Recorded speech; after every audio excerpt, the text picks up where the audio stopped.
Si pemuda hanya dicium sekali, tapi siapa sangka, detik berikutnya, tubuhnya mulai perlahan menghilang.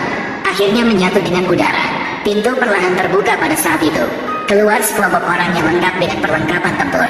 Namun si pemuda tetap tenang. Dia perlahan membuka kancingnya, sampai tidak ada satupun yang tersisa. Si pemuda begitu saja hilang sepenuhnya dari pandangan semua orang. Sementara orang-orang itu masih belum bereaksi. Apa yang sedang terjadi?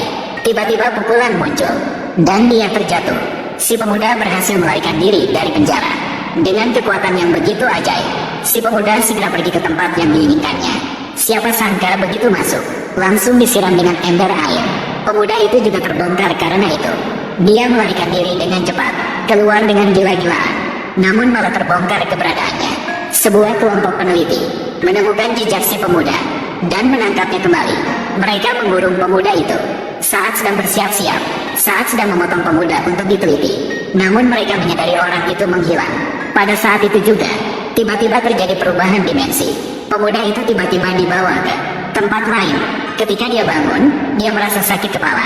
Di depan matanya ada seorang wanita berpakaian tradisional dan memanggilnya sebagai putra mahkota. Setelah percakapan yang rumit dan penuh intrik, pria itu baru menyadari bahwa wanita cantik ini ternyata adalah pengawal pribadinya. Dan sebagai putra mahkota, tidak menikmati kebahagiaan di istana, malah dari seorang wanita. Dia rela menyamar sebagai pelayan di sini, bahkan menggunakan kekuasaannya, menjadikan keluarganya menjadi kaya raya di daerah itu. Sayangnya, wanita itu harus menikahi putra menteri untuk menghindari gangguannya. Maka malam itu, langsung mengirim orang untuk membunuhnya. Setelah mendengar cerita itu, dia merasa pemilik asli memiliki masalah, tidak menginginkan wanita cantik di depan matanya. Di sini menderita, maka biarkan wanita cantik bersiap-siap kembali ke istana. Namun seorang wanita membawa sekelompok pelayan laki-laki mendekat. Kamu sampah ini, mengapa kamu belum mati? Bagaimana? Melihat saya masih hidup, kamu panik. Kamu hanyalah seorang pelayan rendahan. Mengapa saya harus panik? Hanya seorang hamba masih ingin menikahi putri saya, mencari kematian. Jika kalian tidak panik, mengapa harus membunuh orang untuk merahasiakan? Keluarga Liu sekarang adalah yang terkaya di kota. Putri saya tentu akan menikahi putra bangsawan. Tuan rumah berkata, lalu memerintahkan orang untuk memukul mati pria itu dengan tongkat. Melihat situasi, pria itu berkata, mereka semua bergantung pada diri mereka sendiri.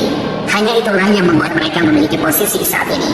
Namun hal ini justru membuat lawan tertawa sampai sesak napas. Sekelompok orang mengejeknya. Hanya seorang pelayan berani berbicara sembarangan di sini tanpa mereka sadari dialah pelayan yang mereka remehkan.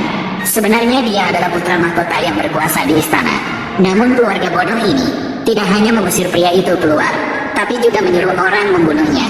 Saat tongkat hendak jatuh ke kepalanya, seorang gadis tiba-tiba muncul dan menghentikan mereka. Bagaimana berani kalian membunuh di bawah matahari terang?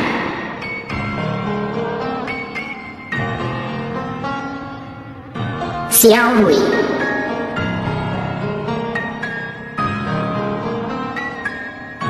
meninggal 5 tahun yang lalu. Tak terduga, aku tidak pernah menyangka bisa bertemu denganmu di dunia lain ini. Sayang, tahukah kamu betapa aku merindukan